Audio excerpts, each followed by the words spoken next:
अब भी अपनी मौत ढूंढ रहा है? मैंने आग का गोला फेंका।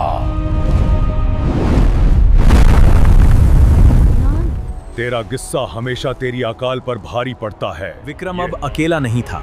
उसके एक तरफ आग का देवता सुनान था और दूसरी तरफ ठंडा साया सिज्जिन। राजस्थान का वो तपता रेगिस्तान, जहाँ दिन में सूरज आग उगलता है, वहाँ रात होती ही ठंडक रगों में खून जमा देती है। इस रेगिस्तान के बीच खड़ा है एक सदियों पुराना किला। लोग कहते हैं यहाँ की मिट्टी लाल है, नहीं कि वो रेगिस्तान, क्योंकि यहाँ की मिट्टी ने सदियों से सिर्फ खून पिया है। विक्रम एक पैरानॉर्मल इन्वेस्टिगेटर, उसके लिए ये सिर्फ एक पुरानी दास्तान थी। पर जैसे ही उसने किले की दहलीज लांघी, उसके हाईटेक गैजेट्स ने चिल्लाना शुरू कर दिया। स्मॉन, इतनी हाई एनर्जी, यहाँ का टेम्परेचर अचानक से 50 डिग्री कैसे पहुँच गया? कुछ गलत है, बहुत गलत। अचानक किले का सहन कांपने लगा। जमीन फटी और उसमें से निकला काला धुआं। उस धुएं के बीच खड़ा था एक 10 फुट का दहनाक मखलूक, सुनान। उसकी आंखें जैसे जलती हुई भट्टी हों और हाथ में एक जंग लगी हुई पुरानी तलवार। सदियों की कैद और आज पहली बार किसी इंसान का नरम गोश्त। ला वो तावीज मुझे दे इंसान, वरना तेरा वजूद राख कर दूंगा। तुम क्या चीज हो? पीछे हटो। सुनान ने अपनी तलवार घुमाई और किले का एक भारी पत्थर मिट्टी में मिल गया। विक्रम पीछे भागा, पर पीछे दीवार नहीं, एक बर्फीली ठंडक थी। सुनान, तेरा गुस्सा हमेशा तेरी अकाल पर भारी पड़ता है। यह तावीज तेरा नहीं, मेरा है। वहाँ खड़ा था सिज्जिन, एक नीला साए जैसा जिन्न। वो जमीन पर नहीं चल रहा था, बल्कि हवा में तैर रहा था। उसके पास तलवार नहीं थी, पर उसकी उंगलियां किसी खंजर से कम न थी। सिज्जिन, तू अब भी अपनी मौत ढूंढ रहा है? आज तेरी बर्फ को मैं हमेशा के लिए पिघला दूंगा। दोनों जिन्न आपस में भिड़ गए। सुनान ने आग का गोला फेंका तो सिज्जिन ने हवा को बर्फ की ढाल बना दिया।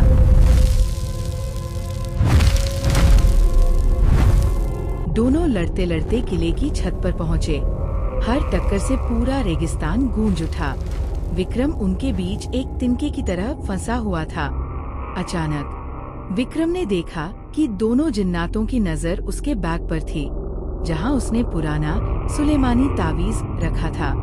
जब दोनों ने एक साथ विक्रम पर हमला किया। नहीं, अगर ये तुम्हारा है तो ये लो।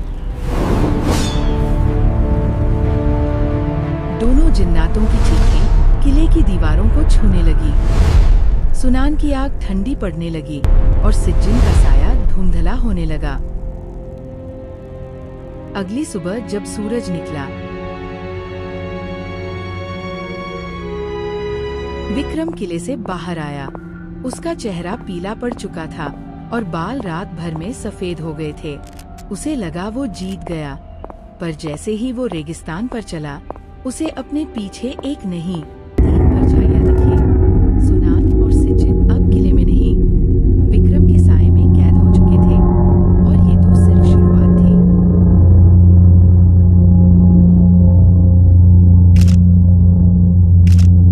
विक्रम किले से बाहर तो आ गया था, पर उसके साए में अब 2 दुश्मन बसे हुए थे।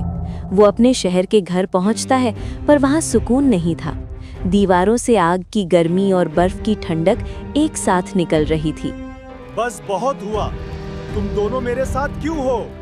क्या चाहिए तुम्हें? हम आजाद हैं, पर हम कैद हैं। जो तवेज तूने तोड़ा, उसने हमें एक तीसरे शैतान का रास्ता दिखा दिया है। इब्लीस का साया, वो हमें निगलने आ रहा है। विक्रम को समझ आता है कि सुनान और सिज्जिन खुद डरे हुए हैं। एक तीसरी ताकत उन तीनों को खत्म करना चाहती है। विक्रम उनको एक पुराने खौफनाक मजार पर ले जाता है, जहां एक राज छुपा है। वहां एक भारी पत्थर के दरवाजे पर एक पहेली लिखी है। वो क्या है जो धूप में नहीं सूखता, आग में नहीं जलता और बर्फ में नहीं जमता? मैं इस दरवाजे को अपनी आग से पिघला दूंगा।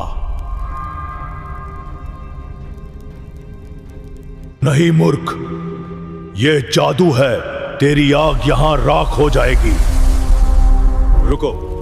सुनान, तुम्हारी आग इसे नहीं तोड़ सकती। सिज्जिन, तुम्हारी बर्फ फेर सकती। इसका जवाब आग या बर्फ नहीं है। इसका जवाब है इंसान की परिचय शैडो। जैसे ही विक्रम अपना हाथ दरवाजे पर रखता है, दरवाजा खुल जाता है। उसकी दिमाग और हिम्मत ने जिन्नातों को हैरान कर दिया। दरवाजा खुलते ही सामने से इब्लीस का साया निकलता है, एक बहुत बड़ा काला साया जो सब कुछ निगल रहा था।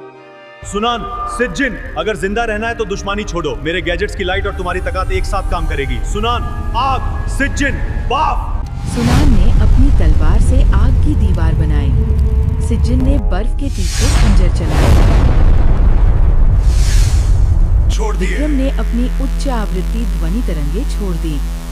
तीनों की मिलकर बनाई गई ताकत ने उस काले साए को चीर दिया। साया खत्म हो गया। सुनान और सिज्जिन, जो सदियों से दुश्मन थे, एक दूसरे के सामने खड़े थे। विक्रम ने उन्हें दिखाया कि दुश्मनी से बड़ी ताकत साथ रहने में है। इंसान, तेरे पास सिर्फ कमजोर जिस्म है, पर दिमाग फौलाद का है। आज से हम तेरे दुश्मन नहीं, तेरे साये की ढाल हैं। विक्रम अब अकेला नहीं था। उसकी एक तरफ आग का देवता सुनान था और दूसरी तरफ ठंडा साया सिज्जिन।